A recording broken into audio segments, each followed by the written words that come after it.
Hey everybody, and welcome to episode 1 of Adventures with Andi. Today, we're going to lose an argument with a lace shawl. Specifically, this one. This is my, what I call, Being Nothing But Kindness shawl. The pattern is Kindness Shawl by Spiro. The yarn is Jean-Paul Sartre, Being in Nothingness by CJ Knit. And the edging here is a vintage Hilton lace edging. I'll include links for all of these down in the description. So, a little bit of background here. A few weeks ago, I shared a post on Facebook. This one. For those of you who can't read it, it says, "Be kind to everyone you meet. You never know who lost an argument with a lace shawl today." My yarnies, especially my lace shawl knitters, y'all know what I'm talking about. There is nothing like the despair of having to frog back rows and rows after finding a mistake way back earlier from where you are. Or as you're knitting along and something happens and you drop your needles and drop a bunch of stitches off and you just watch it unravel. It's heartbreaking because lace shawls, especially complicated ones, these things take months to knit. I mean, this is the fastest I've ever knitted a lace shawl. I mean, I'm not a fast knitter by any stretch of the imagination. But this one only took me a month from casting on to getting to the lace edging. Okay, so I was working on the shawl and everything was going really good. Like I said, fastest I've ever knitted one. And I figured I only had, I've got this much left on the edging. And I figured I only had maybe a week or so left to go to knock that out if I really pushed really hard. And then I sat down one day to work on it and discovered that I was 2 stitches short on the row, right here, which made no sense because the night before when I'd finished knitting, I had counted the stitches to make sure that I was on track and everything was right. And I had even put in a lifeline. A lifeline, for those of you who are not knitters, keeps your work from unraveling because that line stops it from going any further back if you do like this and take the needle out. See, stitches aren't coming back. Let's move in close and I'll show you a little bit closer what I'm talking about here. All right. So these blue sections of yarn here, these blue lines of yarn, these are lifelines. You put them in wherever you want the work. I've got 2 here. I used to have several back here.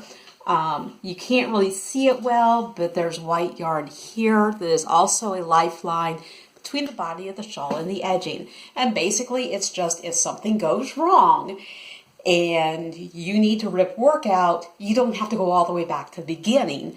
You just go back to your lifeline. So when I was missing those 2 stitches, I undid what I had just knitted again, still short 2 stitches. And then I looked closely at it and discovered that somehow, and to this day, I have no idea how I did this, but somehow I had managed to drop 2 stitches in the middle of a row below a lifeline. And that shouldn't be possible, but it had happened. And I was like, fuck. Because, if it was just straight stockinette, like this right here is just straight stockinette, not the holes, but this right here, where it's just knit stitches, that's easy to fix. You just work it back up. And it's really simple to do. You can do it with a crochet hook. But when you get to lace, stuff like this, you've got yarn overs, which is where you just wrap the yarn over the needle and you don't actually work it until the next row. You've got stitches where you are knitting 2, or in the case of this lace border, even 3 stitches together. You've got some where you slip a stitch and then slip it over the top of 2 stitches that you've knitted together. It's complicated, and there are people who can actually fix mistakes in lace knitting.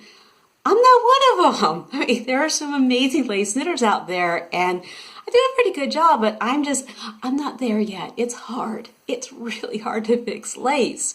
So I spent 2 days trying to fix those 2 missing stitches, and it didn't go well. I thought I had it, and then looking back, I realized I was missing these little holes here As my yarnies, my fellow knitters can tell you, these are called yarn overs because they're created by doing yarn overs. Well, I had somehow in fixing a mistake, I had lost those in a whole section.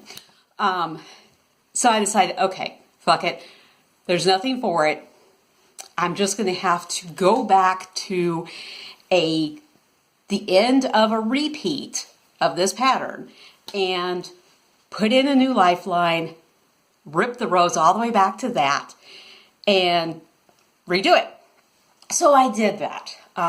Came back to what I thought was the end of a pattern repeat, because you can see right here, this whole thing is one line. So like, yes, cool, end of a pattern repeat. Pattern repeat, for those of you who don't knit, lace is done by taking a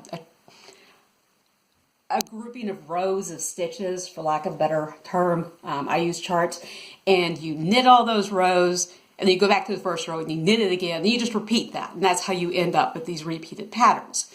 So I came to what I thought was the end of a pattern repeat, and I put in a lifeline just using the tapestry needle, something like this, threaded my yarn on it, my lifeline yarn on it, fed it through there, unraveled all of the stitches back to it, picked the stitches back on the needles, started knitting, thought, okay, cool, great. It sucked, it's hard work, 2 days lost of just trying to fix it, not to mention the time that it took to knit in the first place, but at least I'm back on track. And then I got to looking at it really close, and I realized, oh, fuck again. No, where I put the lifeline in was not the end of a repeat. It was the end of one of these lines, so technically the end of a repeat, but the chart actually starts in the middle of the repeat. It starts here. So what I have here, if you notice, where it looks kind of weird and funky, I have a half a repeat in the middle of my shawl. And I thought, all right, fine. I'll just go ahead with it. I'll knit a few more rows of full repeats, and then I'll do another one of these half repeats. I'll make it look like a feature. And then to make things worse, I realized, crap, I'm running out of yarn. I'm not going to have enough yarn to finish this whole border. And at that point, I realized there was nothing for it. I have lost this, at this point, week-long argument with this lace shawl, and I'm just going to have to give in. And my yarnies see where this is going. My fellow lace shawl knitters out there, I tell you, at this point, they are cringing because they know what I'm going to have to do. And what I'm going to have to do is this.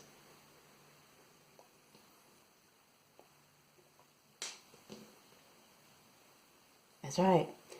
Lifeline's coming back, coming out. And all I can do at this point is rip the whole border out. And this is why losing an argument with a lace shawl is so much despair. Because not only do you have to redo the work, which is complicated and I enjoy it, but it's still a lot of work. But you have to even go so far as you have to undo everything that you did.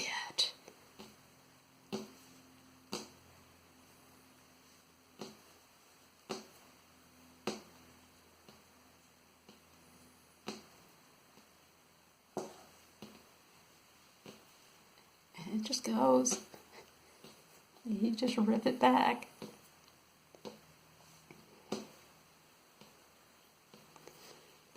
It was so pretty. It was looking so nice.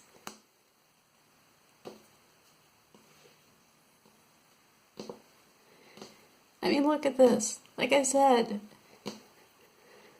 a week or so to do this whole border, and look how fast it's just gone.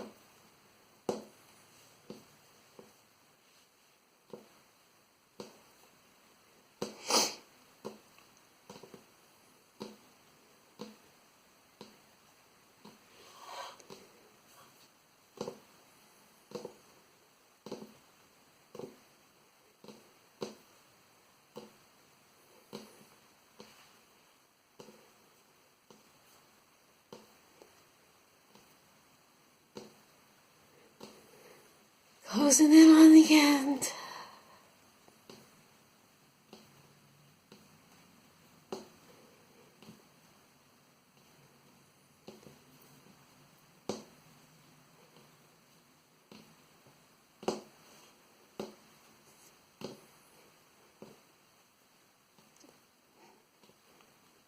Just a few more rows to go. Last little bit. And that's it. This is what's left. All this. At this point, I get to wind this back up in a ball, break off this yarn, because this isn't going to be enough to do a border. Find a different yarn to do the border with, and start that border all over again. Luckily, I still have a lifeline, so, you know, the body of the shawl is still safe, but yeah. Back to square one. But right now, I can't face this right now, so I'm just gonna, I'm walking away, y'all. You just sit there and you think about what you did. And I'll be back to deal with you later.